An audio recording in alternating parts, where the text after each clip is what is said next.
ng detachment dito ay tahimik na po dito sa aming lugar. At maalis na po yung mga agam-agam na takot ng aking mga kasityo para po maibalik na namin ang normal na buhay at paghahanap buhay ng mga tao dito. Ang mga sundalohan po natin ay maganda naman po ang hangarin sa aming barangay at sila po ay nakakatulong sa ating pagpapaunlad ng barangay.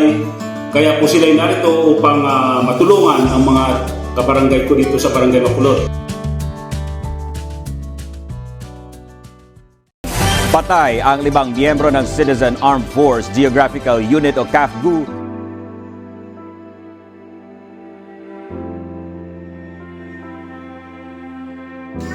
Ako po ang nanay ni Juman Bono. Siya po ay walang kausap. Hindi po namin kilalang tao. Siya po ay isang batang mabait. Wala po ibang minangad po hindi tumulong sa aming pamilya. Subalit siya po ay pinaslang ng walang awa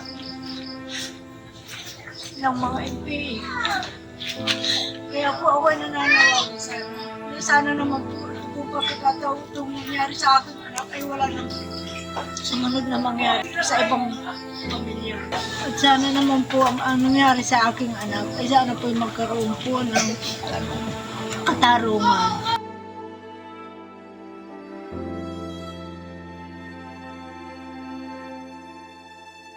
Yung asawa niya, hindi po sa aking asawa. Malaking masasalamat sa aking asawa. Lalo na po, labas po yung aking anak ng ama. Wala pong mahilig ko sa aking asawa. Sana po, bigyan po ng tulong pati ng aking asawa.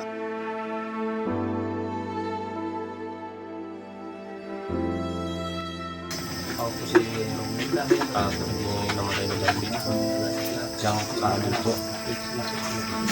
Sana naman po talagang mabigyan ng katarungan ng kapatid. Sinakripisyo ng buhay niya para sa bayan. Ang hinihiling ko lang po sana sa ating presidente, mabigyan ng katarungan ang pagkamatay ng aking anak at matugis ang may mga kasalanan sa pagpatay ng aking anak. Hindi naman.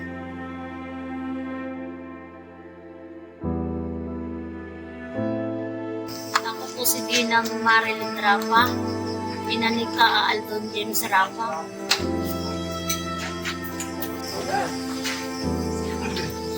Sa pagkawala po ng aking anak ay talaga pong napakasakit. Napakahirap pong tanggapin. Napakabait po ng aking anak at marami pa po siyang pangarap sa buhay.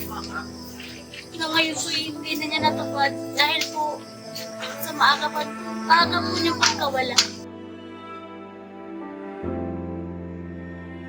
Mahal na mahal ko po ang aking anak dahil siya lang po ang aking inaasahan na makatutulong sa aking pamilya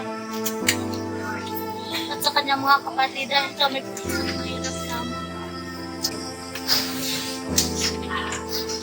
Pero bilang magulang po, sinuportahan ko pa rin po siya dahil pangarap po niya maging isang sundalo at makapaglingkod sa ating bayan.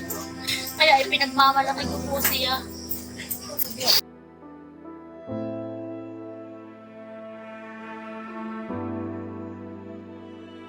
Ako po si Priscilla Cruz na asawa ni Cesar Sanchez.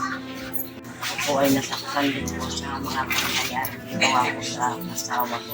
Sakit po talaga ang pangyayari dito sa tayo. Kung mapanggap. Ako po si Mario Sanchez, kapatid ni Cesar Sanchez. Ako po, kilala ko po yung kapatid ko. Siya hindi ko madoon sa masamang tao. Bait po siya. Mabigyan niyo po kami nakakaroon sa asawa ko. Sana po matulungan po kami. Ako naman po yung nakikiusap na sana naman po ay magbago na kayo. Kahabag-habag po ang nangyayari sa aking anak. Trabaho lang naman po ang pinasok ng aking anak. Kahit po wala nang magawa, pinarusahan pa po yung maigi. Bakit po? Kayo po baga ay talagang ganyan ang inyong pagkatao.